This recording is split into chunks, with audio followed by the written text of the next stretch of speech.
ahora, el tema que me tocaba es el tema de la glándula suprarrenal, ¿sí? Esto es importante porque pues sabemos que la glándula suprarrenal es un órgano de los clásicos que tiene el eje de retroalimentación negativa. Algo interesante de la glándula suprarrenal es que creo que este es el ejemplo claro de un órgano endocrinológico que tiene el menor tamaño y tiene una fuerza increíble, ¿no?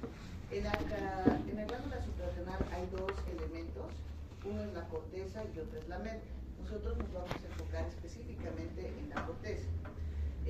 Como son dos tejidos totalmente diferentes, tienen funciones diferentes, tienen un origen biológico también diferente. En la corteza, que es la que nos va a interesar, va más de origen mesodérmico, la médula más de origen neuroectodérmico. En el mesodermo deriva de la cresta urogenital, entonces su desarrollo está muy relacionado con las glándulas y con riñones. Cuando hablamos de patologías así súper raras, en las cuales son más hereditarias, cuando hay una alteración de la glándula suprarrenal, puede haber una alteración de la gónada o de los riñones. En anatomía, pues súper básico, ¿no? Son órganos piramidales, retroperitoneales. El tamaño normalmente es 2 de largo, 5 de ancho por 1 centímetro de grosor. Es una cosa bien chiquitita. Pesa normalmente una glándula en un adulto 4 gramos, pero cuando existe como una alteración de la enfermedad puede llegar hasta pesar a 22 gramos, ¿no? Una de estas características es, por ejemplo, la hiperplasia suprarrenal congénita. Su nombre dice es una hiperplasia, entonces es una glándula grande. Pero normalmente, con función normal, 4 gramos, es bien chiquito. Las relaciones está en el polo superior del riñón, en la cara superomedial, está envuelta en una capa adiposa, englobadas junto al riñón por la fascia renal. En la parte histológica, lo más importante que ustedes vamos a recordar es que hay 3 áreas: zona glomerular, zona fascicular, zona reticular, ¿sí? Y estas están delimitadas en la parte externa por la cápsula y la parte interna la médula. Entonces pueden ver que en esta pequeña cantidad de la corteza, pues hay un montón de células que van a empezar a producir las hormonas que vamos a estudiar. Entonces tenemos la glándula suprarrenal con la zona glomerular. La zona glomerular, ¿qué va a producir? Aldosterona. La zona fascicular va a producir cortisol. La zona reticular va a producir andrógenos. Las características de estas células, desde el punto de vista histológico, es que, por ejemplo, en la zona glomerular, como decíamos aquí, solo ocupa el 15%, ¿ya? O sea, es una pequeña cantidad. Si ustedes se dan cuenta en esta imagen histológica, no se nota mucho esta zona. O sea, más estamos viendo la zona fascicular, como que todo va. La zona glomerular no tiene una delimitación específica, está en contacto con la cápsula y de la descripción es que forma como cúmulos esféricos, ¿ya? Mientras que la zona fascicular es que tiene mayor cantidad de núcleo, está todo rodeado, tampoco hay una delimitación, pero son como células más piramidales, ¿no? Cilíndricas. Y la zona reticular, la pequeña cantidad, estas son más chiquititas. Entonces nosotros podemos ver en este dibujo las características de estas células. ¿Qué es lo que nos interesa? La producción de las hormonas, ¿no? Aldosterona, cortisol y andrógenos. ¿Listo? Hasta ahí tenemos que seguir repitiendo. Lo que les decía muchas veces es que cuando hablamos de endocrinología dominan los ejes de retroalimentación, el feedback es súper importante. Entonces aquí nosotros tenemos que ver que la corteza adrenal está bajo la supervisión del hipotálamo.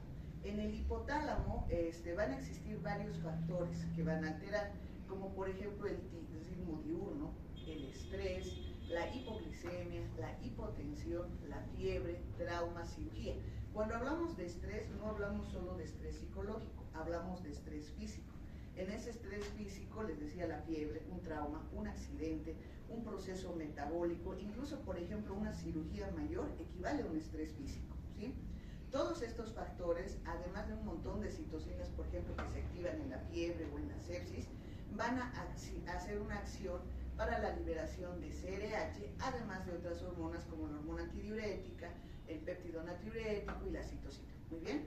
Todas estas, pero principalmente la CRH del hipotálamo va a llevar a la liberación del ACTH.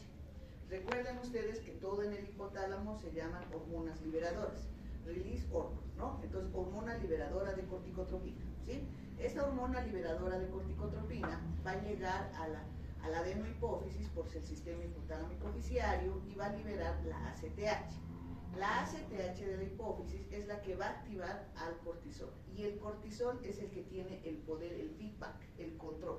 Si produzco mucho cortisol, la ACTH disminuye. Si produzco poco cortisol, la ACTH, ¿qué hace? Si hay poco cortisol, la ACTH incrementa. Entonces, ese es el feedback que tenemos que recordar. Un poco para ver esto, cuando la ACTH se libera por la adenohipófisis, va a liberar, la ACTH es una hormona peptídica, ¿verdad? Entonces, si al ser una hormona peptídica viene como prohormona, luego prohormona y luego hormona. Entre las prohormonas tenemos la propia melanocortina. Entonces, aquí tenemos esta prohormona, donde tiene ACTH, pero también tiene a la hormona estimulante de melanocitos y también a las beta-endorfinas.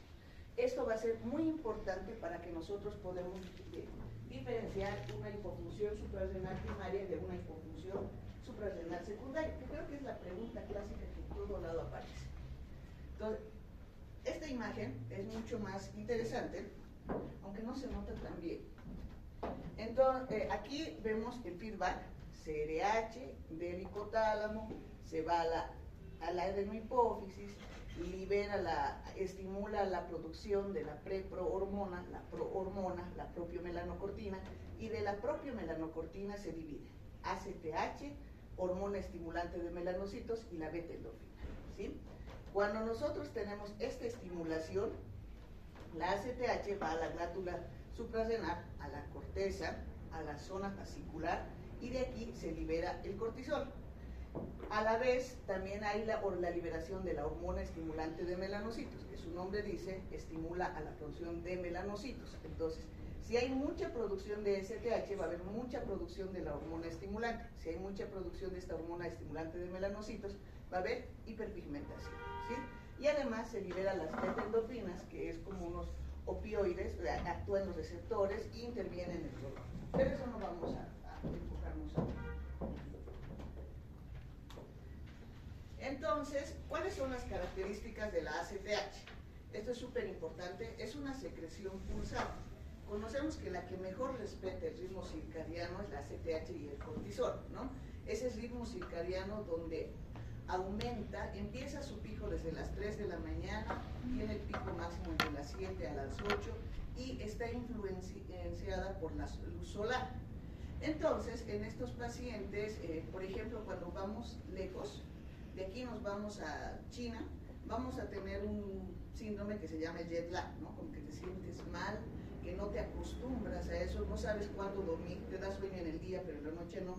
Está afectado principalmente este ritmo circadiano. Ahora, lo que yo revisaba, me gustó mucho, es que normalmente este jet lag puede durar hasta un mes, pero para acortar este periodo de transición en ese cambio, para mejorar el ritmo circadiano, es que las luces, incluso las artificiales, pueden estimular para que la secreción del ritmo del ACTH vaya acelerándose, ¿no? Entonces es muy importante el sol para mantener el ritmo circadiano. Lo que les decía, que aumenta con la secreción inducida por estrés, ya sea un traumatismo grave, quemaduras, infecciones, cirugía mayor, hipoglicemia, hipotensión. Este es el estrés físico al que me refería, ¿ya? Y lo que habíamos visto es una retroalimentación por feedback de glucocorticoides, ¿ok? Este es el ritmo circadiano. Esto es muy importante porque, como ustedes pueden ver, hay una disminución como a las 11, 12 de la noche. No hay ACTH. Si no hay ACTH, no hay cortisol.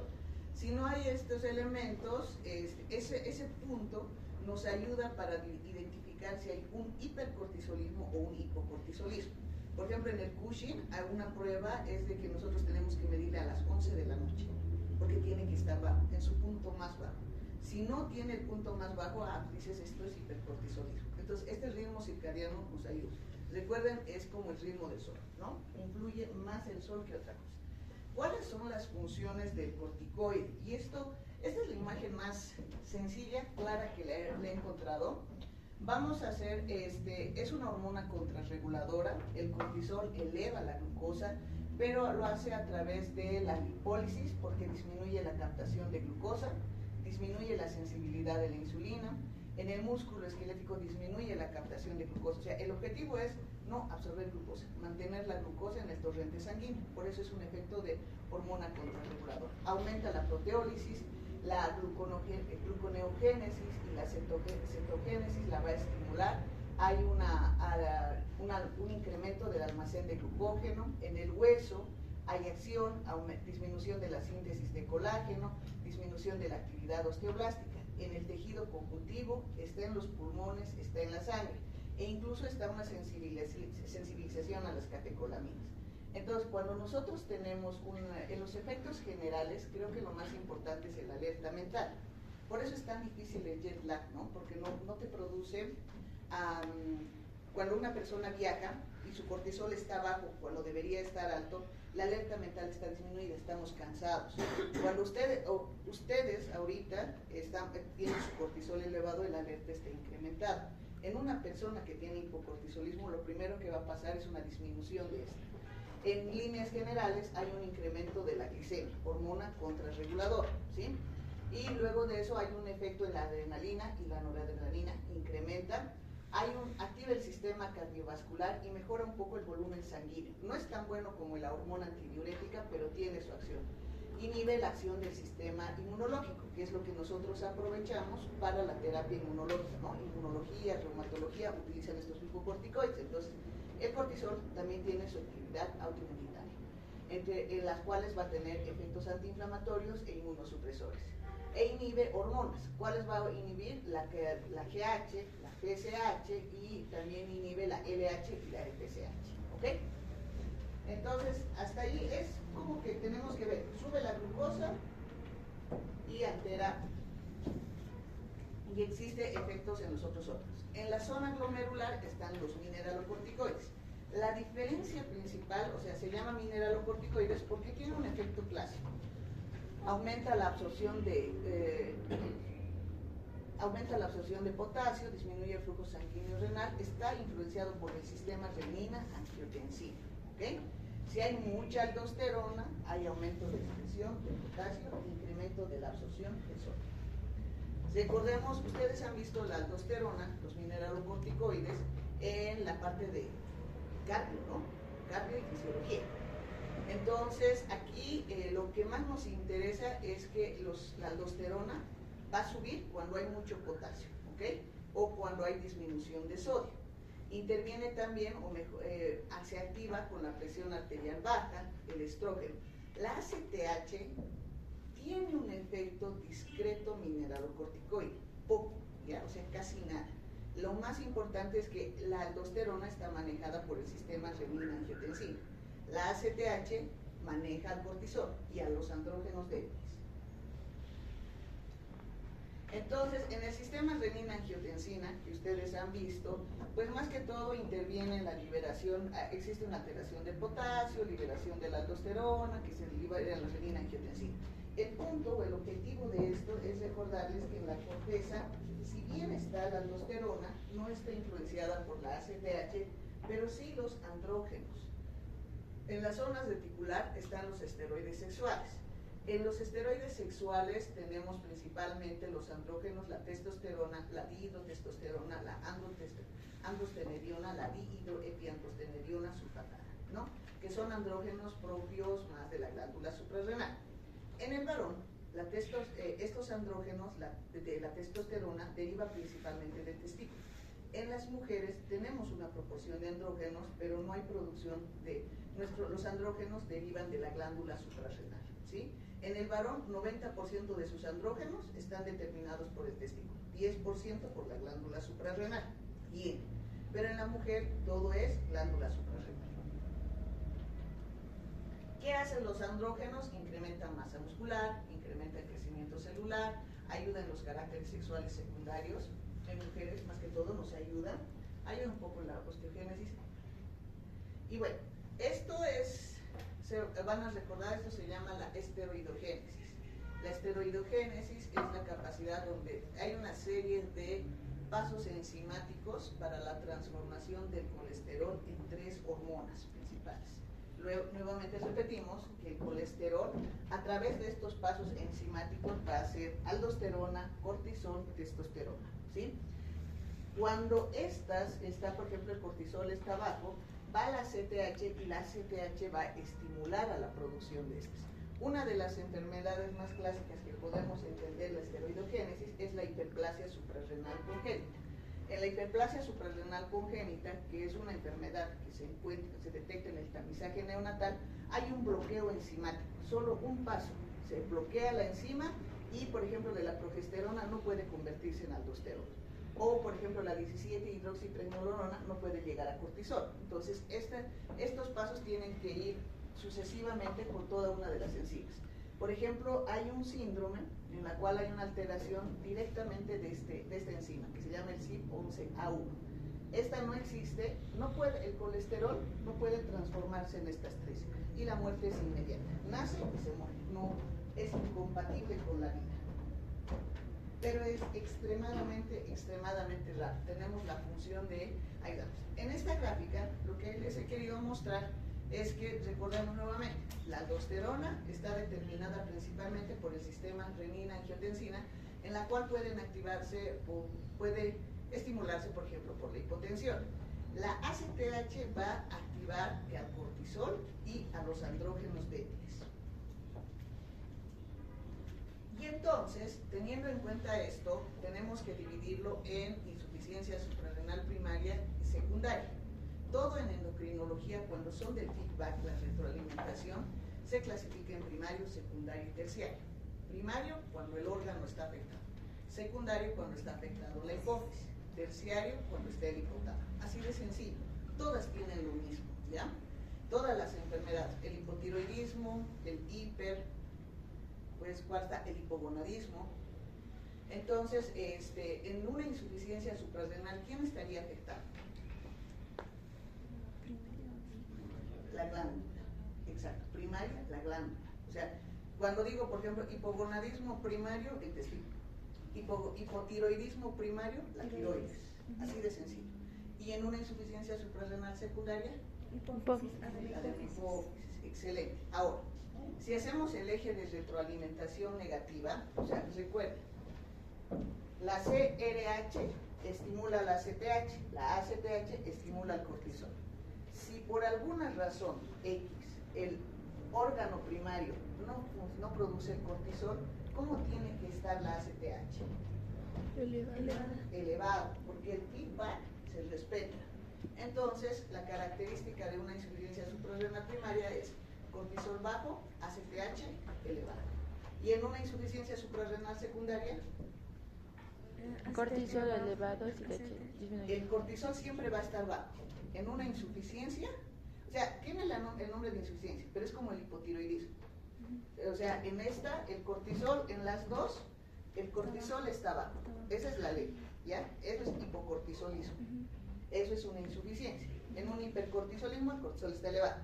La única diferencia es la ACTH. La ACTH responde como nosotros hemos leído en los libros, en la primaria, no responde como nosotros hemos leído en la secundaria. ¿Sí? ¿Ya me entienden? Sí. Muy bien. Entonces, cortisol, ACTH y cortisol, vamos.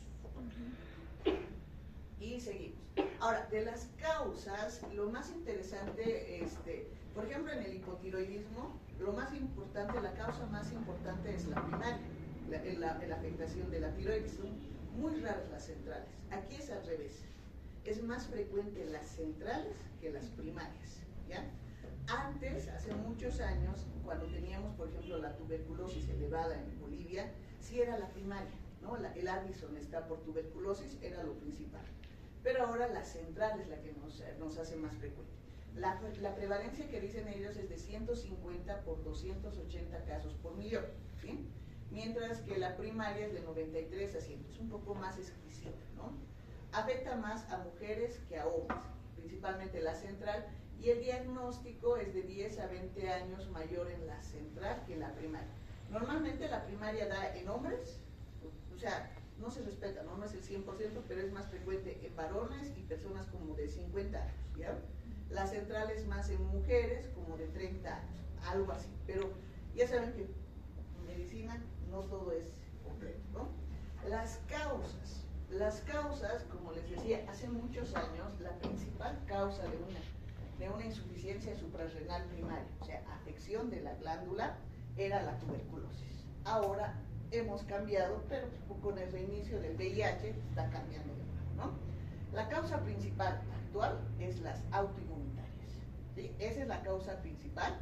Puede ser una esporádica, o sea, solito me ha dado Addison, no sé por qué, autoinmune, o puede ser parte de un sistema, de un síndrome poliendocrino autoinmune.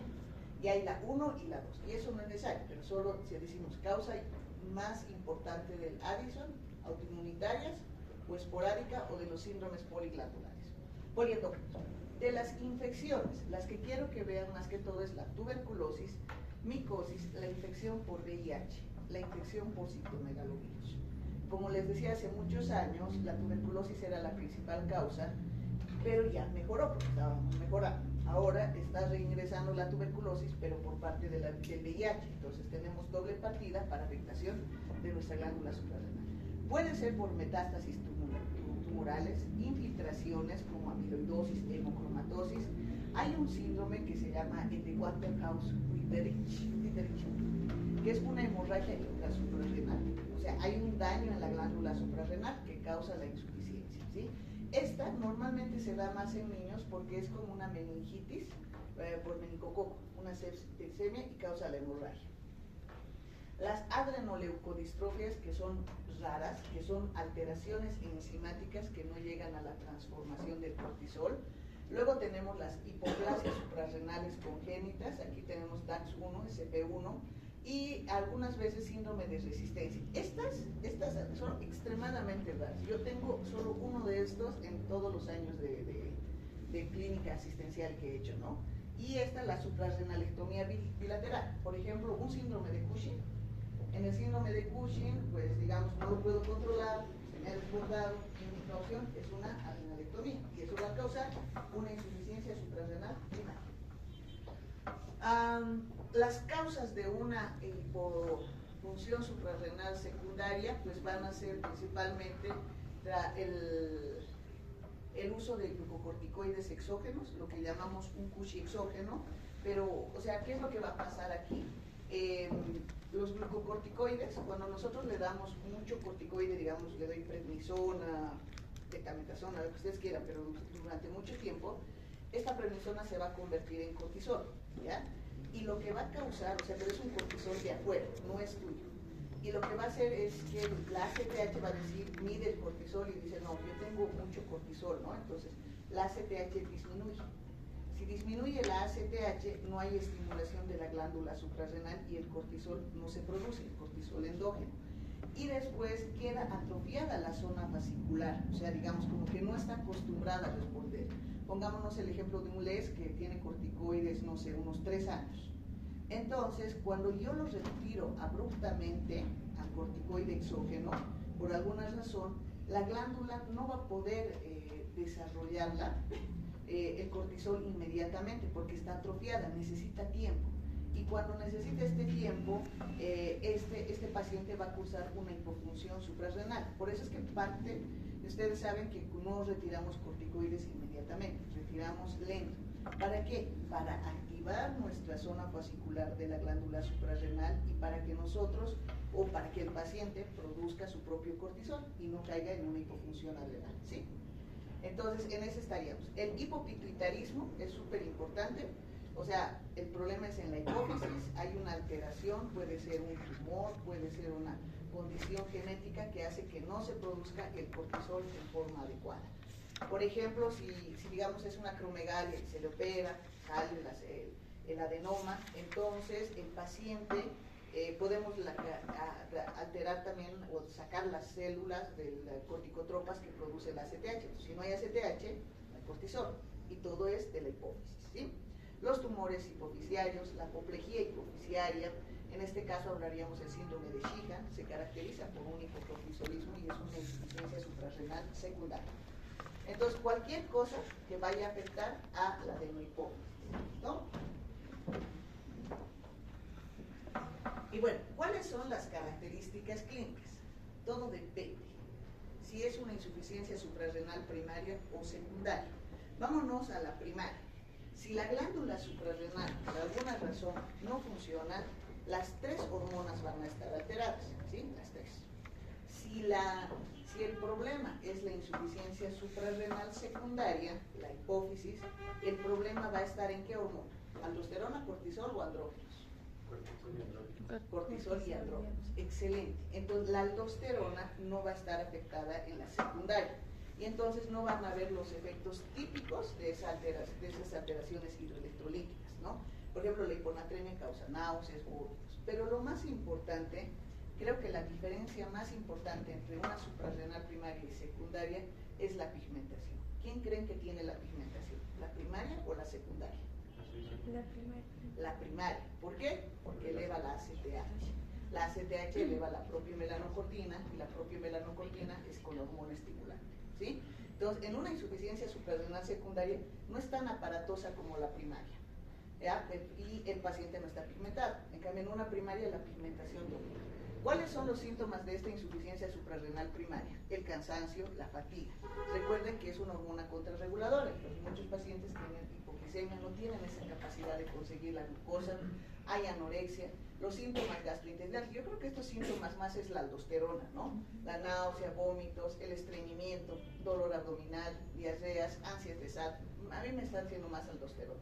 Mareos posturales, no controla bien la presión, tiene un efecto tanto la aldosterona como el cortisol en la presión, ¿no? Entonces, el levantarse bruscamente, la hipotensión ortostática está mucho más afectada. Entonces, mareos posturales cambian porque la hipotensión ortostática está manifiesta. Dolores musculares articulares. Los signos, más que todo, son la pérdida de peso. En la frecuencia, entonces hablaríamos debilidad, cansancio, anorexia y pérdida de peso. Y la hiperpigmentación, lo que les decía. Ahora, la hipotensión, cuando está a menos de 110 milímetros de mercurio, la sistólica. Cuando es una primaria y es una autoinmunitaria, puede estar asociada a otras enfermedades también autoinmunitarias, como el vitíligo, por ejemplo, ¿no? Vamos a ver una foto de vitíligo, hipertensión, hiperpigmentación, calcificación auricular, y de los laboratorios vamos a tener hiponatremia, hiperpotasemia. Pero creo que esto estaba revisando, hay una pregunta que hacen en un examen, dijeron esto: ¿cuál es la alteración electrolítica más frecuente de una insuficiencia suprarrenal primaria? ¿La hiponatremia o la hiperpotasemia? Y la respuesta siempre, uno piensa que es la hiperpotasemia, pero es la hiponatremia. Hay azoemia, anemia y eosinofilia. Entonces, estas son fotos, miren, esta está de aquí abajo, aquí no se nota mucho.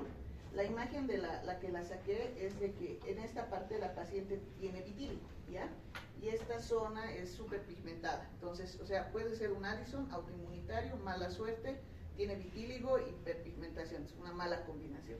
Y aquí era la foto donde está con el tratamiento. Entonces, cómo la pigmentación ha disminuido con el tratamiento con prednisona. En esta mano se ve mucho mejor, es antes del tratamiento, después del tratamiento, ¿sí? ¿Cuál es la característica principal de las pigmentaciones del Addison?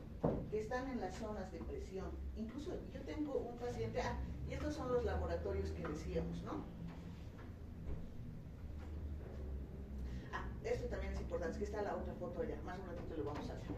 Entonces, volvemos a repetir, esto es lo básico de la hipofunción, diferenciarla entre primaria, secundaria, ¿ya? El hipoaldosteronismo, o sea, aldosterona baja, solo va a estar en la primaria. En la secundaria y la terciaria no hay, ¿sí? Eso es lo más importante. El hipocortisolismo, como es una insuficiencia suprarrenal, o sea, hay hipocortisolismo, está en todos.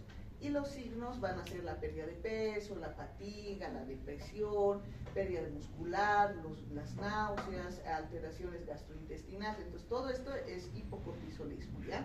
Que va a derivar laboratorios en hipoglicemia, hiponatremia. En cambio, el hipoaldosteronismo dice hiponatremia, hipercalemia. Y el hipoandrogenismo, o sea, si la glándula suprarrenal no ha funcionado y no hay andrógenos desarrollados, entonces no hay, estos andrógenos van a estar, este hipoandrogenismo va a estar presente en estas, ¿sí? Y ahí es algo interesante, las hiperplasias suprarrenales que no hemos mencionado, estas se caracterizan por tener hipoaldosteronismo, hipocortisolismo, pero tienen hiperandrogenismo. Entonces, la glándula suprarrenal, así chiquita como la ven, es muy compleja, ¿no? Y en la elevación de la ACTH, lo que hablábamos está elevada en la primaria, ¿sí? Ese es como el resumen de toda la clase. Y entonces, esta por ejemplo, miren, me gusta esta porque en la foto es la misma mujer, es un hábito, pero sin el medicamento, con el medicamento, ¿no? Entonces sí se nota la diferencia. Lo que les quería decir es que la pigmentación principalmente van en las zonas de piel, entonces en las personas de raza negra es más difícil identificarlos, pero se puede identificar por la mucosa y por las palmas. Yo he llegado a ver incluso en la hiperpigmentación por Addison que hasta las líneas de las uñas se llegan a pigmentar, entonces las uñas también son un signo, ¿no? O sea, de que está alterado y de elevación. Las mucosas también nos ayudan mucho para evaluar esta pigmentación. Entonces, ¿qué tenemos que hacer? Si es una insuficiencia suprarrenal, confirmamos el diagnóstico. O sea, tiene que ser hipocortisolismo. ¿Cómo lo vamos a confirmar? Y aquí está la gran duda, ¿qué hacemos? Por ejemplo, en Cushing, ustedes van a decir, ¿cómo lo diagnosticamos el hiper? Pues cortisol urinario en 24 horas es el cortisol PL. Pero aquí no nos ayuda tanto, ¿sí? Más nos ayuda el cortisol AM. Ahora, lo que dice es que, por ejemplo, el valor ideal es 5. Si es menos de 5, tiene una especificidad del 100%, es muy bueno, pero su sensibilidad, que no lo anoté, baja un 26%. Entonces, así como nuestra prueba GOL estándar no funciona. Con 10 mejora entre sensibilidad y especificidad, pero tampoco es un diagnóstico nuestra clave para establecer, que puede ayudar en la sospecha de un hipocortisolismo. Pero por ejemplo, si digamos yo tengo una persona que tiene hiperpigmentación, tiene todos los síntomas, están los laboratorios y el cortisol me sale en 3, ese ya es diagnóstico. Y ahí ya, esa es mi validez y ahí, hasta ahí lo dejo, ¿sí? Pero si no me sale, si me sale un 7, un 8, ahí va mi duda. Y hacemos un test de estimulación con CRH. Cuando nosotros queremos probar algo en endocrinología, probamos, ¿no? O sea, estimulamos o quitamos. Entonces, recordamos la CRH, la hormona liberadora de corticotropina, le das, mides la ACTH, mides el cortisol, 30 a 60 minutos.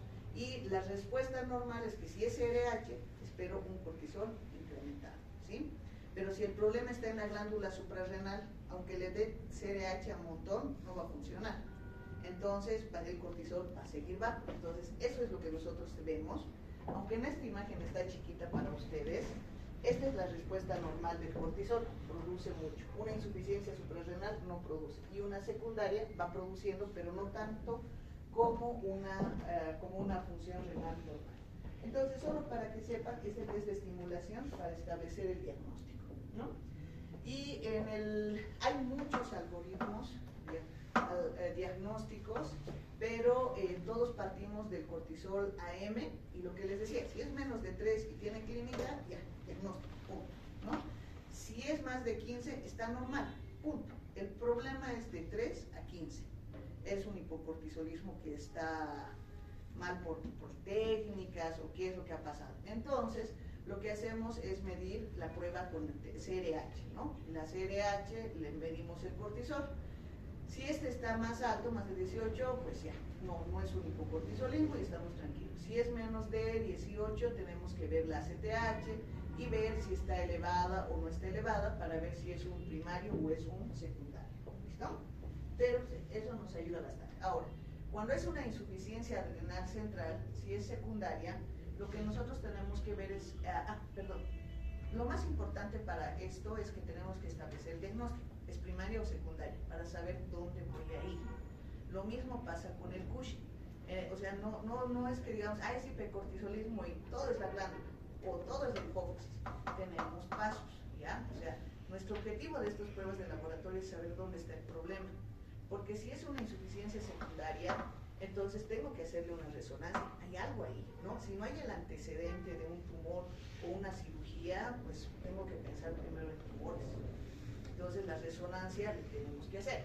Pero si es una primaria, entonces tengo que ver el origen. Ahí voy a medir anticuerpos, voy a hacer ecografía y eso nos va a poder ayudar para establecer el diagnóstico. Por ejemplo, por ahí es un VIH y ha debutado con un Addison, ¿no? Entonces eso nos va a ayudar bastante. Y solamente para que lo recuerden, una vez que cuando el paciente tiene esta insuficiencia suprarrenal, muchas veces, o sea, digamos, un Addison puede sobrevivir hay un término que dicen en pediatría, el equilibrio en el desequilibrio. O sea, está tan mal que se ha equilibrado en eso, ¿sí?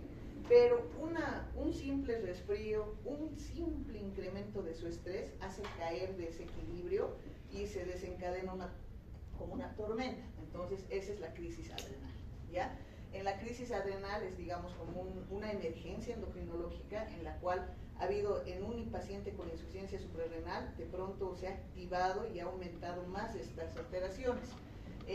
La más clásica o la que más miedo nos da es, por ejemplo, de los Cushing, del tratamiento de glucocorticoides en forma crónica. O sea, es un paciente con artritis, yo le doy corticoides, he causado la insuficiencia suprarrenal secundaria y de pronto yo le he quitado y no he hecho las disminuciones progresivas. Entonces, ese paciente ya tiene hipocortisolismo, ¿sí? Pero de pronto se enferma o tiene un accidente, muy mala suerte, ¿no? Hay un incremento del estrés. Su equilibrio delgado tan frágil se altera y se provoca una crisis adrenal. Por eso es que quitamos el medicamento lentamente, porque las crisis adrenales son terribles. Entonces, lo que va a pasar son deshidrataciones. Sabemos bien que cuando hay deshidratación le damos agua, ¿no? Pero estas deshidrataciones no funcionan con agua. Puedes llenarlo y nunca va a tener. La deshidratación está compensada por una hipotensión, un shock desproporcionado, o sea, de pronto tiene una diarrea, pero es un shock que no va a funcionar claramente. Hay náuseas, vómitos, la pérdida de peso y anorexia. Puede ser un paciente que ha tenido un Addison toda la vida, nadie se ha dado cuenta y de pronto se ha resfriado. Y eso lo va a activar y va a llevar a la crisis adrenal. En la crisis adrenal, además de los síntomas de un Addison, que es el dolor abdominal, hay una hipoglicemia severa, una fiebre, hay una hiponatremia severa, una hiperpotasemia, una hipercalcemia que van a llevar fácilmente al paciente puede llegar a fallecer por una crisis adrenal no diagnosticada. Y entonces la hiperpigmentación o el vitíligo. Muchas veces ustedes van a ver que llega a terapia un paciente hipotenso y no sabes por qué, no responde a los medicamentos y se muere. Y en realidad era una insuficiencia suprarrenal no diagnosticada. Por eso es que tenemos que tener cuidado. ¿Listo? Muy bien. Entonces, con eso hablaríamos de hipofunción suprarrenal. Gracias.